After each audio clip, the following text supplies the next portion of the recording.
Good afternoon, this is Meredith Lego, and I'm doing a series of videos on Ascension science.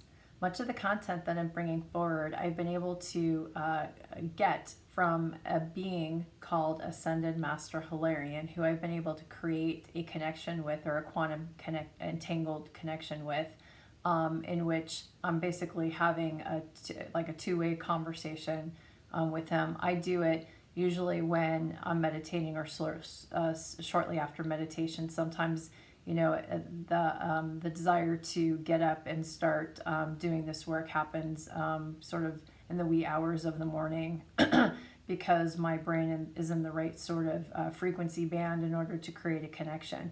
But that's how it happens. So I was, trying to think through what the right sort of theme is for talking about this particular video. The last few that I've done have been sort of about portals and stargates and whatnot. This particular session that I'm going to share sort of weaves all over the place, but let me kind of share the initial question that I asked. I was actually asking what Hilarion's primary area or topic of teaching was about. And then it sort of meandered into different areas, but that was the true intention. So I just wanted to share with you because I thought there was a lot of really great content here. So the whole session started with just a statement, which was, the wind flows like a torrent of energy, as the analogy of how energy flows around the human body, swirling in toroidal field. And then I asked him the question, what is your primary area or topic of teachings? And then he says Ray 5, which means I focus on more analytic and scientific thought forms. I inspire artists, musicians, and scientists with thoughts and ideas. And then I asked, what are examples of people you have worked with actively or inspired? And his answer is Gandhi, Einstein, Tesla would be some. Master musicians in Earth's history. Music is actually an art form of living mathematics. Virtual, physical frequencies, and physical manifestation. That was kind of a neat statement. I never really thought about it that way, but it makes perfect sense in terms of what music is. And then from there, I was asking him, what do you want to work with me on?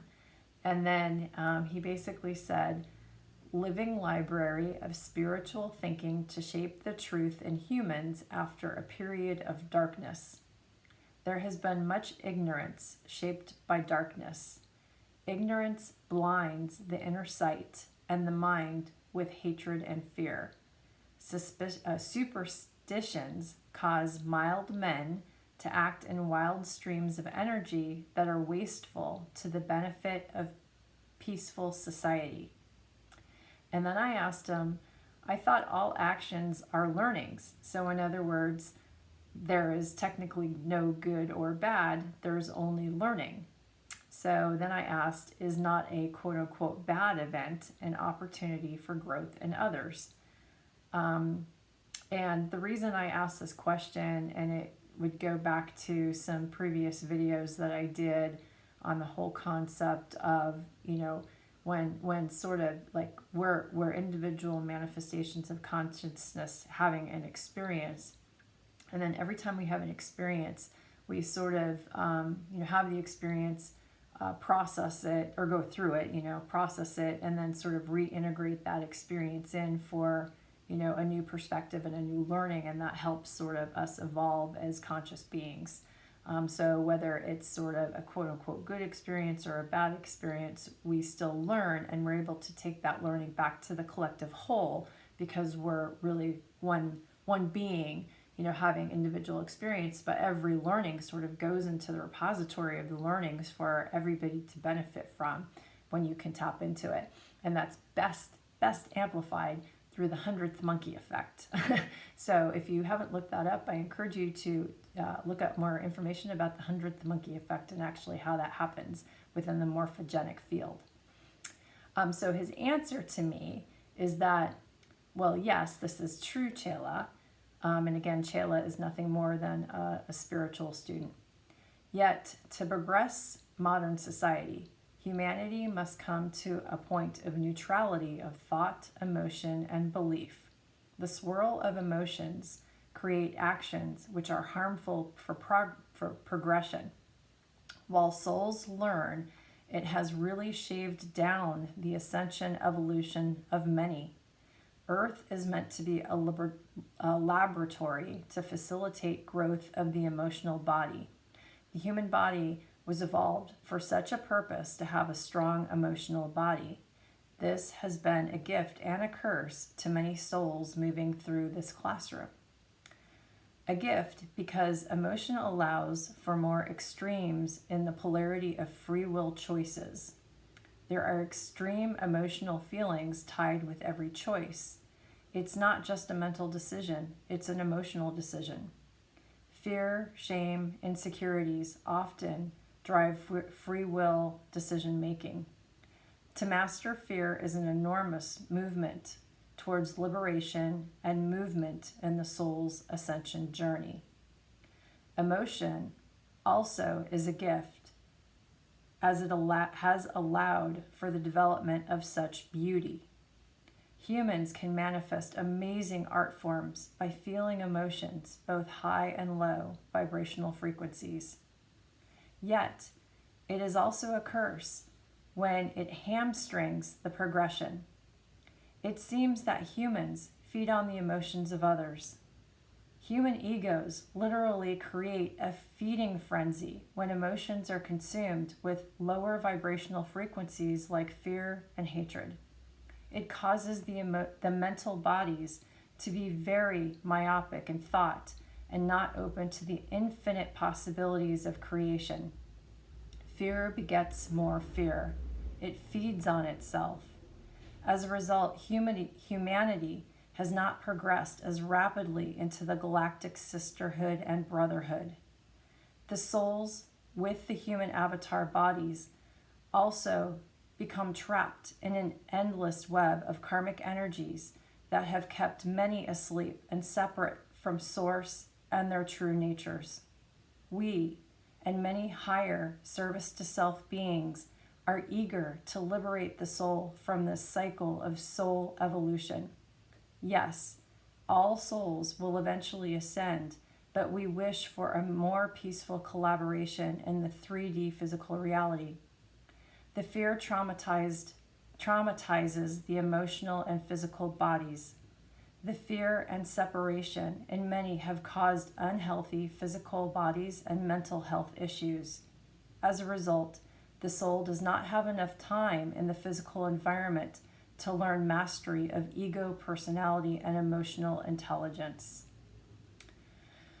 So that was a lot.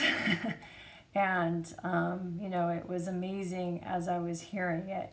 So while I was going in simply trying to understand, like, what does he teach, like, tell me more about what you teach. And he obviously says, hey, I focus more on, bringing forward or inspiring analytic and scientific thought forms and discoveries, and sort of, probing that or inspiring that within different beings. I did ask what he obviously wanted to work on with me. And then, he goes into the idea of, helping to really start to bring some light and some truth into, this period of darkness that we're, coming out of. And so, a lot of this has to do with, gaining control around, mastery of the emotional and mental bodies. And I, again, highly, highly, highly encourage you to go back and watch some of the videos that talks about, and I'll try and include them in the comment section, but talks about the stages of ascension, especially around the emotional body and the mental body, and the idea of letting go of the personality and ego construct. And so, there was a lot of really, really great content in this particular channeling in which, he's saying, look,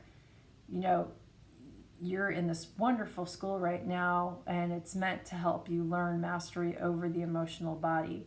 And obviously, we're in sort of a construct or a dimensional construct of free will.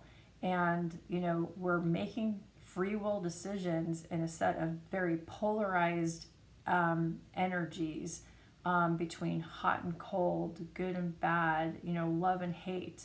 And we have the free will choice about what direction that we want to go and what energies we want to have, allow to control our body. And the whole idea is to not, have any other energies control your body, for you to take complete sovereign control and mastery over your own energies, over your own emotions, over your own thoughts, and not allow others to dictate within that within you. Because as soon as you give up, given to sort of the fear that others can create for you, you start to give up control or mastery over your own sovereign being. And so what he's saying is that, emotions are great. Obviously, they can allow some of the best parts of humanity come out with such beauty, love, and artwork, and all these amazing art forms and thought forms that we can create, inspired through wonderful emotions, but at the same time can create very, polarizing situations, driven based upon fears and insecurities that drive, other sorts of sort of decisions. In some cases, what he's saying is that, we as a species were meant to ascend much faster, but because there are sort of been these forces that have created and really taken advantage of the emotional bodies that we have and have rooted them in lower vibrational frequencies around fears and insecurities. It's taken us as a species a lot longer to go through this ascension cycle than perhaps other species have. And so, that's why, I'm going down this effort of trying to share this information with you, out of my spare time, basically, because, I would love to help you become the master of your own emotional body and your own mental body, and really be able to take control of not allowing fears and insecurities to sort of control your life. And the other thing that's been interesting is that, when that happens, and this I touched upon this in the video called Clearing Emotional Traumas, is that when you have these like lower vibrational emotional energies and lower emotional thought forms from your mental body, you're creating energies that kind of go out and sit in your electromagnetic field that essentially are vibrating at a certain frequency that's usually at a lower frequency than the energies within your physical body. And if they stay there and you don't sort of process them and kind of clear them out of your field, if they stay there and get stagnant as an energy packet or bubble, if you will, it'll start to cause the energy construct of your physical body to start to resonate at a lower vibrational frequency. And so the organs in your body, let's say, the liver or the heart or the lungs or, whatever organ is nearby, that particular area or that particular chakra portal as well, will start to consume and become discordant or distorted with lower vibrational energies, and they'll literally start to vibrate at that lower energy. And that's how a lot of physical diseases actually are created within the human physical body. Cancers and tumors are usually caused from emotional blockages or energy blockages, and oftentimes also created through mental constructs as well. And so that's not talked a lot about in modern medicine, because it's so much easier just to give you a pill or to ship you off to surgery, which unfortunately you may have to do if it gets to be really, really bad. But essentially trying to work on clearing sort of stagnant energy out of your emotional body and your mental body can actually be one of the greatest pathways to help create a strong physical body as well. And so what he says here is that essentially the fear and the separation that we've gone through as a species, so separation from the source frequency, from our connection into the field, the source field, if you will, has caused unhealthy physical bodies and mental health issues. And as a result, souls, or the soul being doesn't have enough time in the physical environment in this 3D construct to learn mastery of the physical personality and sort of mastering control of your ego and the emotional intelligence, which is really key, because obviously the more time you have, in a human body, the more time that you have to consciously learn and absorb those lessons and sort of process them into your DNA and to your etheric blueprint. So that was sort of a jam-packed lesson, but I thought it was, highly informative. And this was one of the ones that I was prompted to wake up at 4 a.m. for. And trust me, I do not like doing that because I love to sleep. But he basically said, thanks for getting up at 4 a.m. because this was, obviously an important topic that needed to be shared. And he basically said this is a really peaceful time for learning, wisdom, and work, because there's not a lot of thought forms going on in the field, obviously when everybody's sleeping. So it's allowing me more ability to sort of tune in. So with that, I hope you were able to take away some learnings from this that can benefit your own journey in life, and help create a healthy, happy self. Love y'all, and have a great rest of your day. Bye.